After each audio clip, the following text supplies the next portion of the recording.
My name's Luke, and if I don't do this now, I never will. That's why I'm in a bathrobe, still full of ugh. I had a very poor childhood. I have an ACE score, Adverse Childhood Experience score, of an 8 or a 9. If you haven't done the test yourself, please do it.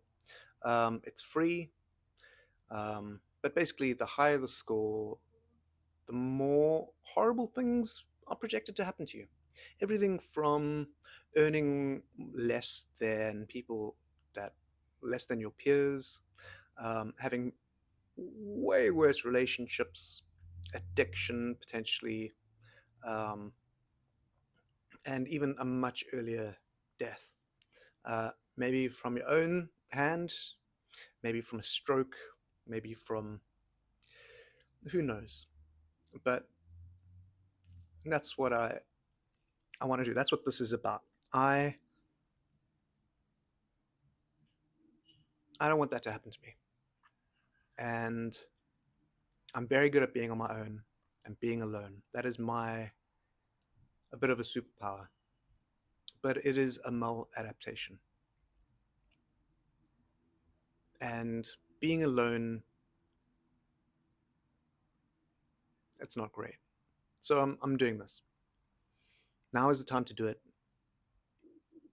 I haven't done it before because both my parents were still alive, um, and it felt incredibly wrong to do this then. Um, a little bit about my childhood. I grew up on the run. My father was a convicted criminal, covered in prison tattoos. Apparently, he did very, very, very well in Pollsmoor. He told me he was a bare knuckle boxing champion in Pollsmoor. Yeah. Um, my mom had some horrific stories about him. So when I was apparently about 2, she gave him the ultimatum that he should change his ways or she's going to take me and run. And he said, "You can do that, but I will hunt you down um, and kidnap Luke and you." And he did kidnap me at one point. I don't know how she got me back. I don't know how she survived. Um, but I went to about 10 schools. Every time he found us, we'd have to move in the night. If you were in South Africa in the 90s and there was a car driving around your school, a yellow car, there's a very high probability that that was my dad taking photos, trying to find me. Um, Father of the Year. And the irony is my mom my mom wanted a kid with my dad, but she'd never wanted a kid. And so I grew up very much alone. She had her own traumas, um, and she would sometimes take them out on me physically, um, and then take breaks so that she could come back and carry on beating me. Uh, just a bunch of things like that. But now she's gone. She committed suicide the end of last year, just before my birthday. Um, I'm her only son. I was her only child as far as I knew, until I was almost adult, and then I found out that I had a sister that was 2 years younger than me that she put up for adoption, um, because she thought she could get extra kind of social points with her mother.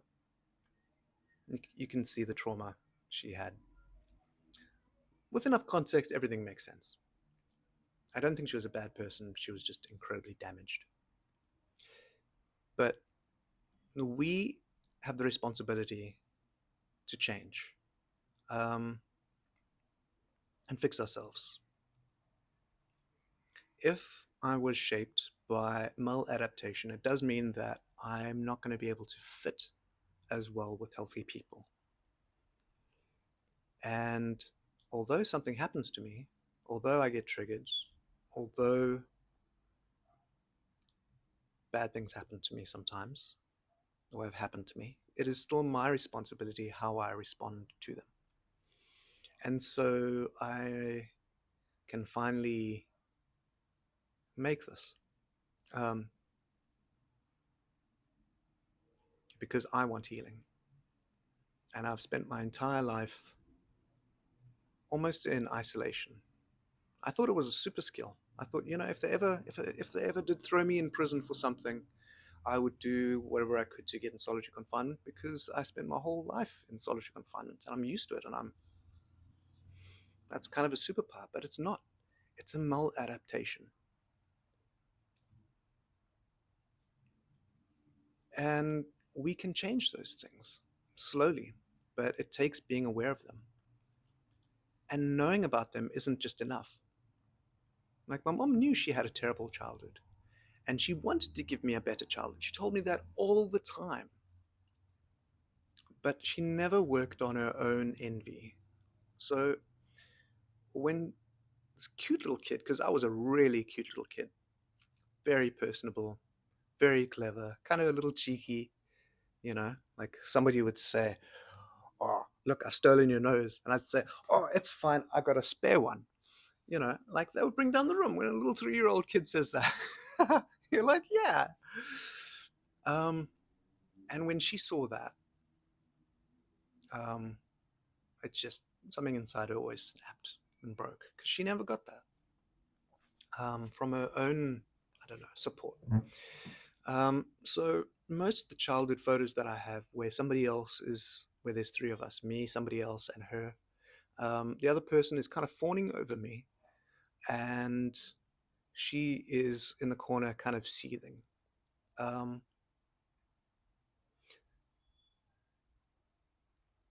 it's understandable. But it was her responsibility to figure that stuff out so that it wouldn't affect me. But she didn't do the work. And so that's what this is. For some reason, I feel particularly brave this morning, and so I'm making this. It is unscripted. The channel is based off that lovely saying, "Stop crying or I'll give you something to cry about." And I think that we can heal together, you and I, because we don't need to have short lives. People in my family live a long time. My great-grandmother, I met my great-grandparents. I knew them. But both my mother and her brother, so basically everybody in her cohort, like, committed suicide. There's addiction on both sides of my family. So I know genetically, you know, I've got to contend with some things. But I refuse to let that shorten my life or stop the amount of money I can make. I deserve just as much as everybody else. And so do you. You deserve to live a good life, a good, long life with relationships that are deeply fulfilling, where you feel safe, where you don't have to be hyper vigilant and try and continually see where is the danger coming from. You don't have to live in isolation going, "Oh, I hate people, but I prefer animals." No, you hate people who hurt you. There are healthy people in the world. So let's become those healthy people, you and I. I think we can do it. I believe in you. I believe in me.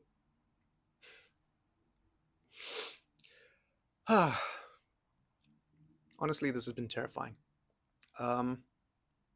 If you want me to make another video, let me know.